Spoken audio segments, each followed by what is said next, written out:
All right, good morning, everybody. We are just rolling out of the pen here, just getting into the dock. We're going to try to group everyone up here. We've got a good group of riders, just under 20 riders, I believe. Just got to get everything shared out to our resources, and then we will get started on our talk today. I thank everybody for jumping on board, all of our affiliates, as well as our content creators that have been helping us out through the whole week. I thank everyone for all that help. Just about there. Group is getting nicely together. Dial us back just a tad to make sure all our riders are with us here. I will be riding steady 1.8. I've got our guy. Plenty of riders, new riders and new. If you're looking for the audio of this on Discord, you're looking at discord.teamodz.com. We're also available on Zwift Live, which is probably where you're seeing this now, so welcome to there. All right, just got to close a couple things out, and we are ready to go. Group looks good. We have everybody. Let's see. We do. Just got one or two riders off the back here, but we will definitely get them back into order. All right, welcome. Okay, here we go. Get started. Let me get over to the slides here.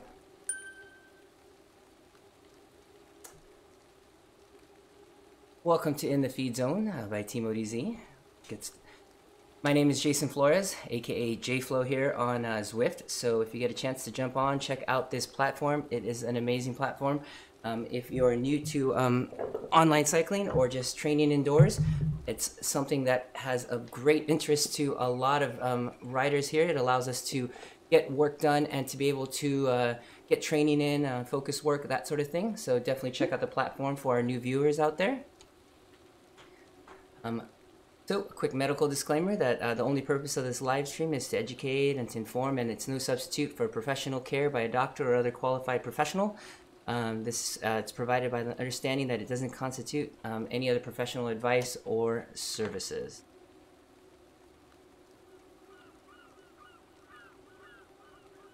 All right, so the goals of this live stream are actually to present articles in the current media covering food and hydration and how it relates to sports, and open a dialogue for viewers to get advice and talk about their experiences as far as food and hydration goes. All right, so today we're going to be going over an article that I found on precision hydration. So definitely check out their website. We've done a couple articles by them. We've talked a lot about their product and kind of how that can help in our training and racing. So definitely check them out if you have a chance. Check them out at precisionhydration.com. All right, so our topic today goes like this. Should you stick to real food or fuel for your racing and training for that matter? And so the talk goes like this, or at least our goal today would be to take a close look at what we currently use to fuel our rides and to challenge ourselves to see if there's a better option. Obviously, there's a lot of times where things could be really easy and you'd be able to kind of pick up something really packaged and that sort of thing, but could we do something better? Could we make it, I guess, a better choice for us in the long run? And I think that's what our goal today is going to be. All right, and I've sort of taken it upon myself to do a couple things here. These are the things we're going to talk about. An N equals 1 experiment, essentially on myself, about nutrition and hydration plan for a 100-kilometer solo ride that I did just over the past weekend. And again, I posed this challenge to myself to see if it could be fueled specifically on real food or just a small mix of things, and hydration as well that we've talked about on different topics here in the feed zone. We're going to talk about a short sports fuel history, kind of give people an idea of where sports fuel came from and that sort of thing. and then talk about the pros and cons of sports nutrition products, and then the pros and cons of real food and drink products. All right. So should you fuel with real food for your race? Here's my experiment. Just over the last Sunday, celebration of my birthday, did a 100-kilometer ride, solo ride. I was actually got my Strava data here up. I was able to maintain you can see the data here, 275 normalized power, 0.84 IF in just under 3 hours. So I'll kind of break everything down and we can kind of talk a little bit more. So what we're looking at is, what did I fuel with? What did I hydrate with? So what we're looking at is I did 3 rice cakes, a good amount of size. We've got almond butter, honey, blueberries, and salt, and 1 SIS gel with about 75 milligrams of caffeine for the final kick. I'll talk about when I used that. For hydration, I used 3 bottles of 4% carbohydrate solution made up of maple syrup and salt for electrolytes. And then just in case, I brought actually 4 ounces of apple cider vinegar, which ended up being pretty important. And then 1 pack of scratch drops for just in case I guess ran out of fuel. So as the ride went out, let's see, I did my pre-workout, which I normally do, which is about 8 to 12 ounces of coffee. I did my normal LSCT warm-up, which is what I do before all of my workouts, as well as all the workouts that I create for OD Zwifters.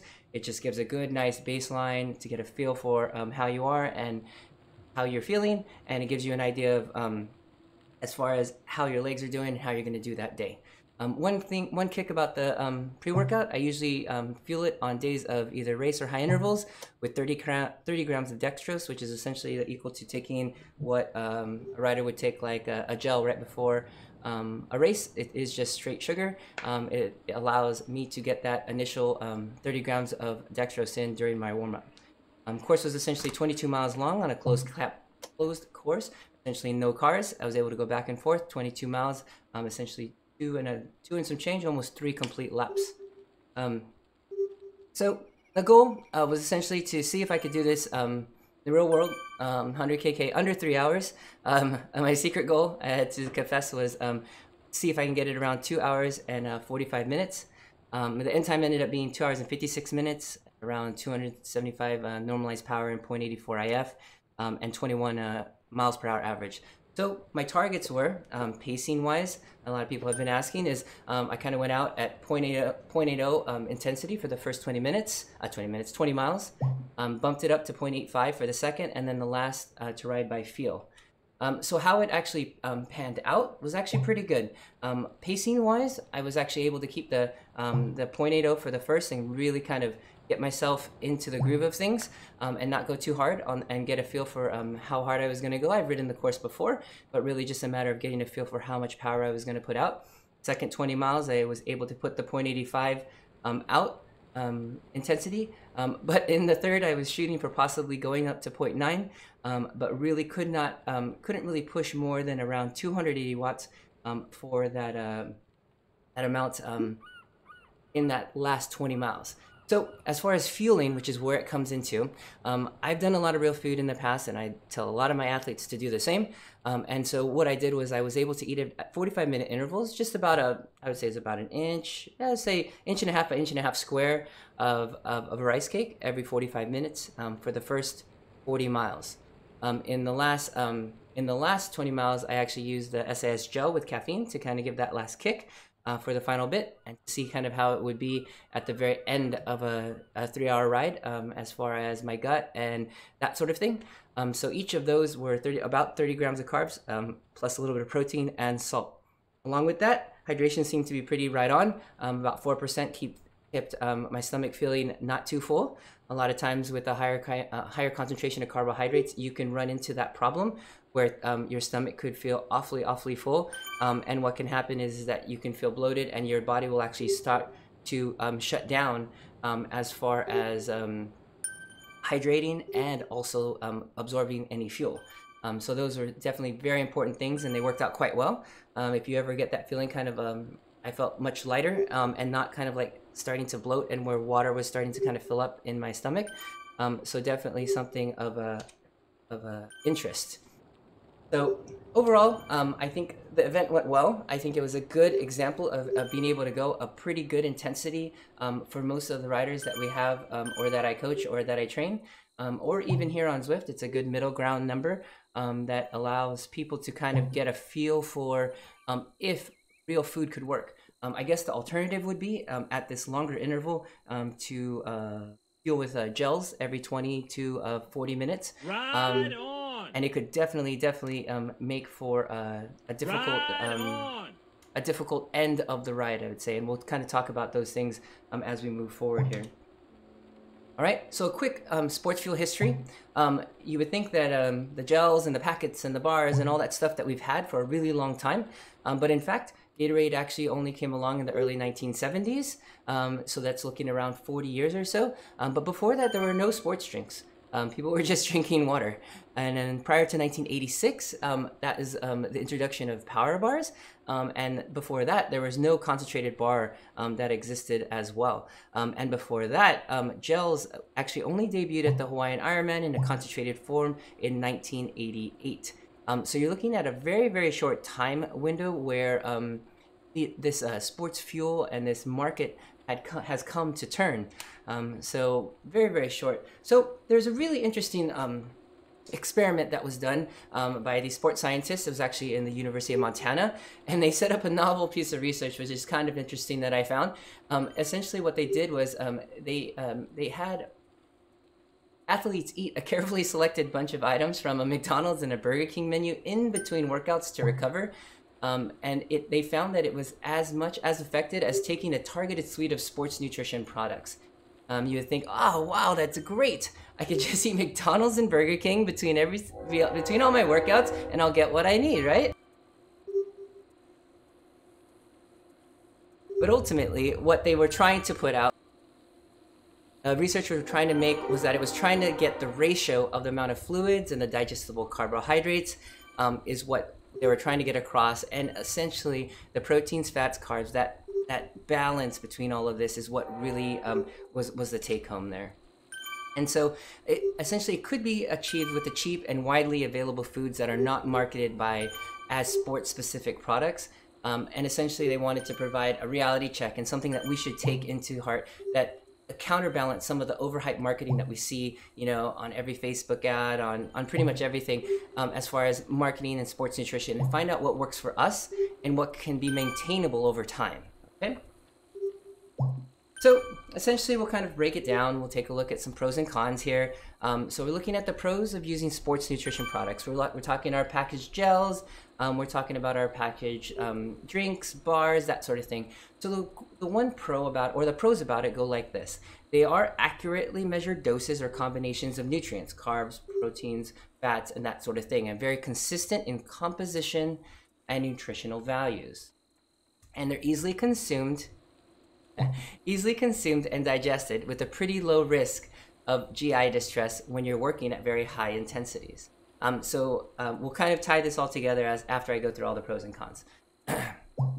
So generally, they're compact, small, portable, easy to put in your jersey pocket, packaged for consumption essentially on the go.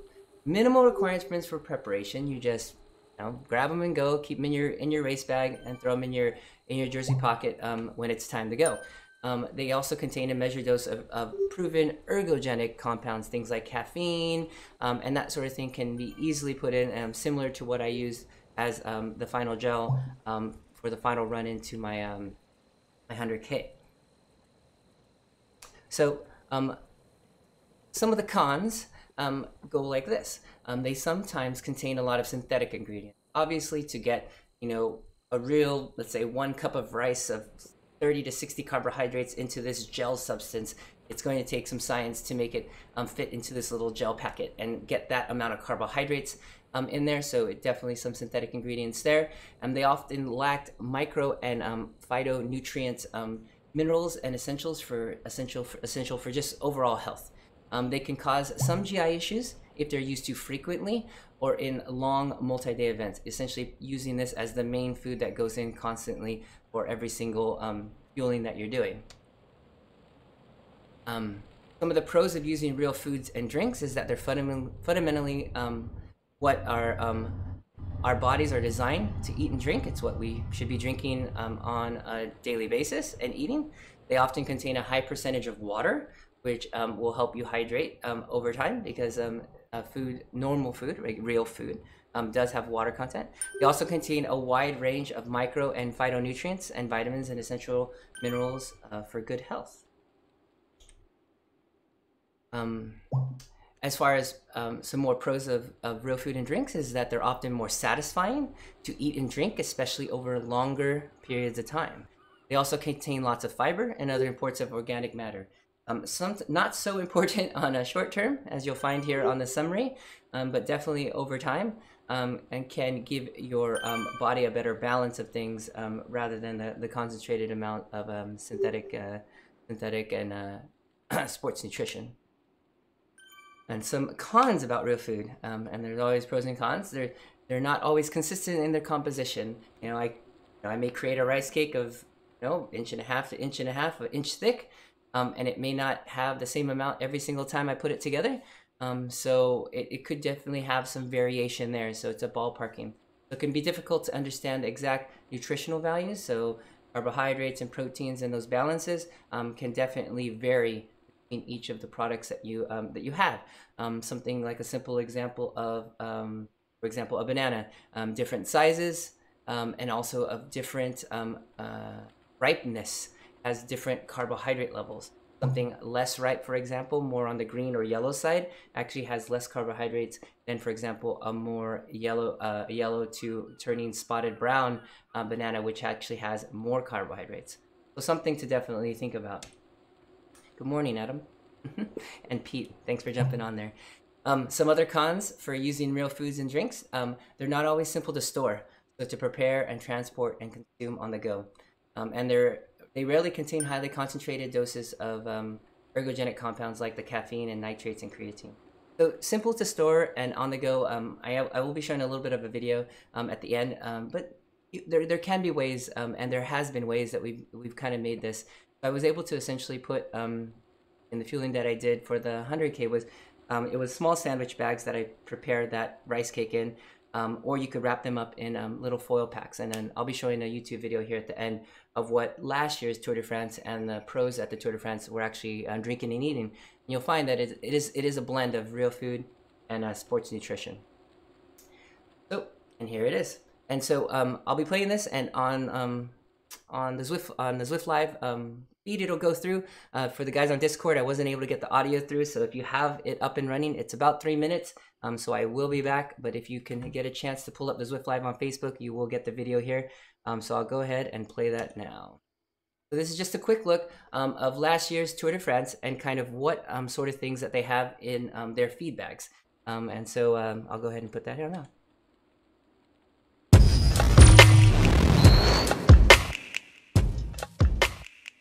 Bottle of water, bottle of energy mix. Have a bottle of water, bottle of mix, and one bottle of water, one bottle of mix, and one bottle of water. You've got one bottle of mix and one bottle of water. You still get one bottle of energy drink. Bottle of water, bottle of energy drink, one bottle of water, bottle of energy drink. Now, these guys, unlike the other teams, they're not running one water and one energy drink.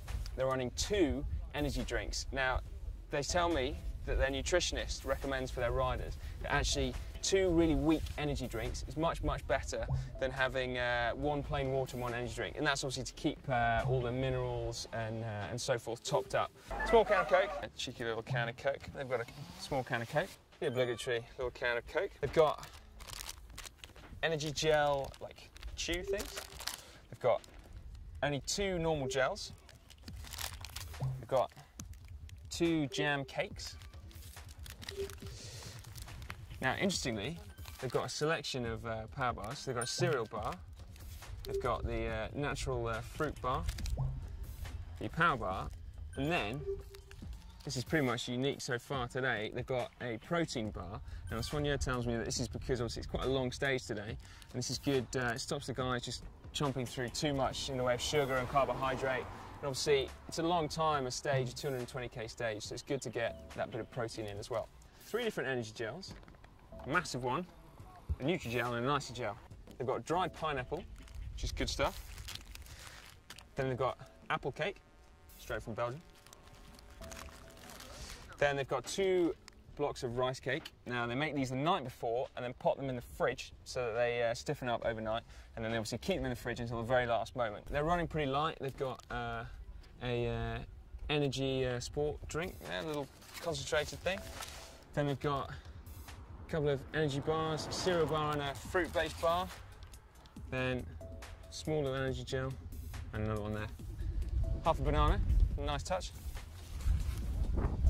Little cake. Then sport products. They've got 2 energy bars. They've got chocolate fudge, banana fudge. Then 2 normal energy gels. Then they've got this nitrate energy gel. It's very interesting. And then a caffeinated one as well. Presumably that'll be for later on in the stage, not right now. Just 1 energy gel, citrus flavour, non-caffeinated. Okay. Then 2 really small energy bars. Just 30 grams carbs in each. And that's it. We've got 2 rice-based things. This one is a rice cake, which they have in the freezer. And then this one is made fresh every day by one of the soigneurs. And it's amazing looking stuff. So it's sushi rice with strawberry and coconut. So that's clearly the secrets to Jens Voigt's longevity, Jan Bakerland's yellow jersey.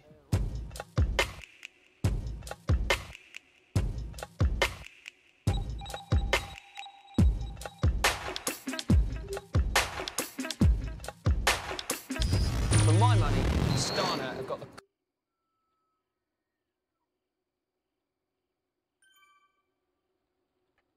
All right, so we're back. So a couple people that jumped on the live feed. Adam, good morning. Yeah, definitely a buffet on wheels. Good morning, Jamel. Good morning, Ken.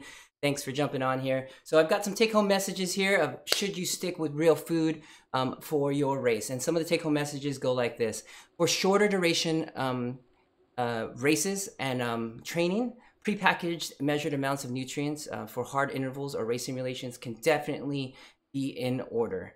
For longer durations, you're looking at real food that can play an important role in keeping your gut digesting through an event. As you notice kind of from the video, if you're able to catch it, was that these guys are doing, 100 miles, 150 miles per day that allows them a various amount of mix of things that they could put in their feed bags. You're looking at anything from, protein bars and some of the rice cakes that were wrapped that we saw to a variety of different gels from sponsors or different things like that, and all sorts of hydration ideas, but definitely along the same idea of a mix of things. There's no way that you can really do kind of gel after gel after gel, for example, or even try to do real food kind of the whole time, just because a mix of things after, 2, 3, 4 hours at a time that we see kind of longer duration rides go, or even day after day, can be really difficult. But again, short durations, perfect, okay? Some take-home messages as far as sports nutrition products can rarely contain any magic ingredient that's going to dramatically boost your performance, but it will provide you the nutrients that you need for that short or that long term in that amount that you need, that calculated amount that you need. And essentially they are convenient, again, measured, consistent doses, and they have other compounds that you can use to sustain your performance. So I think these take-home messages are really important in the fact that our decisions need to be made as far as what do we want to fuel with. Of course, again, going back to our beginning slide of what our objectives were today, is we could easily choose gels or prepackaged things to kind of meet our needs. But in fact, there could be a different way, a better way for the long term, if we obviously want to keep general health and that sort of thing, to be able to, I guess, continue that, or to strive towards a more healthy way of doing, fueling your everyday rides, your long rides out on the road, and that sort of thing. And I hope that message came across today. So I'm going to jump across. I've been kind of keeping track of if there's any questions here on our Facebook Live, but I am open to any questions here on Discord as well. So if you guys have questions there, go ahead and shoot. We're ready for those. Not too much on that, and just a bunch of fun comments about apparently the secret to having a good feed bag is having somebody pack your own lunch, which definitely could be the answer there, Kirsten. So we definitely need to find the people to do that. And yeah, so definitely a buffet on wheels, trying to carry that amount in that bag and try to eat and fit it in our pocket. So I guess the last tidbit of things I learned on the 3-hour ride, which I really rarely do that amount at that intensity, that high intensity for that long, is one, fueling over time is something that you really need to remember. I found myself getting caught up with meeting targets, or maybe you could easily like try to be staying with a group and forget to fuel. So whether it be having alarms or on our Garmin's or some sort of indicator that reminds us to put fuel in, I think is really important. So that's one thing that we should take away. And then hydration on that same point, to make sure that we're doing that as well. And I think the last part, I guess the fun antidote is, if you remember, I did have that apple cider vinegar, and we've had talks about cramping and that sort of thing. So coming into the final, I'd say 10 to 5K, so 6 miles or so. I was definitely trying to push the pace for that last 6-mile bit. And the final 5K did our normal ODZ countdown to the bussy 1K, and really pushed, and 200 meters to jump up and give it really all I got. After that, it was kind of a tornado of cramping and legs locking up as I tried to spin down. And it was a really good opportunity to see if, in fact, the ideas of our previous podcast of cramping being a neurological imbalance of a connection between essentially connections between the muscle worked. So essentially I threw down about 2 ounces of apple cider vinegar over a pretty quick time, and then I spun a bit, and then finished the second 2 ounces after that. And then in fact, if you ever remember getting a really tight cramp, it usually feels for the next couple of days, and you can kind of force it or stretch it out. I was actually able to keep spinning. I spun for another maybe 10-15 minutes to the 10 to 15 minutes back to the car, and in fact the muscle had subsided, and for the reason that we found in the previous podcast, it actually was able to distract my body enough to relax the muscle and allow it to contract the same way. So would it have been able to contract to the level of a sprint or something like that? Maybe not so much, but in fact, it didn't inhibit me where I was having trouble walking the rest of the day, or after a seize like that. Definitely trying to force that muscle out could have caused some damage to the muscle, essentially forcing the tendons to kind of break apart. So just a fun antidote. I got a chance to kind of test a lot of things: real food, real hydration, and even a little bit of the stuff as far as camping is concerned. So Hugh Thomas says you don't have to sprint the last 1K of 1,000K ride. You just enjoy the ride and take a picture. Yeah, definitely. So definitely a fun thing. We do have some fun things coming up in the feed zone. We just have a couple minutes here, but thank you for joining us today. Definitely check the article out at precisionhydration.com. And we have some cool things coming up from some cool, I guess would say, supporters of In the Feed Zone. So look for that in the next week or so. We're going to have actually some more live content, some more video content. So come in for that. So let us know. If you have any more comments, I will post the full article in Zwift Live. And if you have any other questions, post there. And I look forward to seeing you guys all next week in the Feed Zone. That was good, Jason. Thanks.